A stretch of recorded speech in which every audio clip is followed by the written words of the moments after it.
নমস্কাৰ বন্ধু বান্ধৱীসকল, এইবোৰ বাৰু কিহৰ গুটি আপোনালোকে চিনি পাইছেনে? এইবোৰ হৈছে খদমূলৰ গুটি। আজি ভাবিলোঁ দুপৰীয়া সাজত খদমূলৰ গুটিখিনিকে ভাজোঁ আৰু আপোনালোকৰ লগতো শ্বেয়াৰ কৰোঁ। নমস্কাৰ বন্ধু বান্ধৱীসকল, কি খবৰ আপোনালোকৰ? আশা ৰাখিছোঁ আপোনালোক সকলো ভালে আছে। চেনেলৰ অন্য এটা ভিডিঅ'লৈ আপোনালোকক পুনৰবাৰ স্বাগতম জনাইছোঁ। ভিডিঅ'টো শেষলৈকে চাই গৈ থাকিব আৰু ভিডিঅ'টো চাই যদিহে ভাল পায় লাইক শ্বেয়াৰ কমেণ্ট কৰিব। মোৰ চেনেলৰ নতুন নতুন ভিডিঅ' নটিফিকেশ্যনবোৰ পাই থাকিবলৈ প্লিজ চেনেলটো ছাবস্ক্ৰাইব কৰি ৰাখিব। তেন্তে পলম নকৰি আজি ভিডিঅ'টো মাজলৈ যাওঁ। আপোনালোকে বাৰু এই খদমূলৰ গুটিটো খাই পাইছেনে জনাবচোন। খাবলৈ অলপ তিতা হয়, তথাপিও বৰ ভাল লাগে খাই।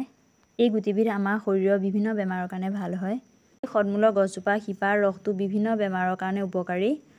খদমূলৰ গছজোপা ওখ আৰু জোপোহা হয় আৰু গোটেই গছজোপা কাঁইটীয়া হয়। খদমূলৰ গুটিটো হাতেৰে ছিঙিব নোৱাৰি কাৰণ বহুত কষ্ট হয়। গছজোপা কাঁইটীয়া কাৰণে তলত চালনি পাৰি টঙনিয়াই টঙনিয়াই গুটিটো পাৰা হয়। আৰু এই খদমূলৰ গছজোপা সকলো ঠাইতে পোৱা নাযায় আৰু বহুতে খায়ো পোৱা নাই বা চিনিও নাপায়। আৰু মোৰ মা ঘৰ কামপুৰত হয় আৰু এই গছজোপা সংখ্যা কামপুৰৰ ফালে বেছি। এতিয়া মই খদমূলৰ গুটিখিনি ভাজিব লৈছোঁ। খদমূলৰ গুটিখিনি ভাজিবৰ কাৰণে মই কেইফুটমান নহৰু থেতেলিয়াই লৈছোঁ আৰু অলপ পিঁয়াজ কাটি ল'লোঁ। ইফালে খদমূলৰ গুটিখিনি ধুই মই থেতেলিয়াই অলপ ৰসটো উলিয়াই লৈছোঁ, তেতিয়া তিতাটো কম হয়। ইফালে খদমূলৰ গুটিখিনিৰ লগত মই দুটা আলু মিহিকৈ কুটি লৈছোঁ। মাহঁতৰ ঘৰলৈ যাওঁতে মই খদমূলৰ গুটিখিনি লৈ আহিছিলোঁ। এতিয়া মই খদমূলৰ গুটিখিনি ভাজিবৰ কাৰণে কেৰাহীটো গৰম কৰি তেল অলপ দি লৈছোঁ।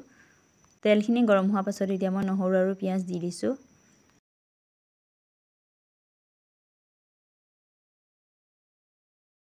এতিয়া মই খদমূলৰ গুটিখিনি আৰু কাটি থোৱা আলুখিনি একেলগে দি দিছোঁ।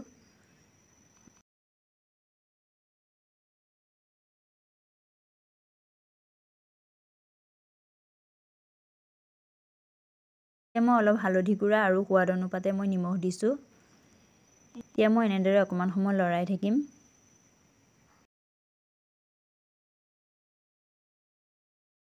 হোৱাৰ পাছত মই আপোনালোকক একেবাৰে দেখুৱাই আছোঁ।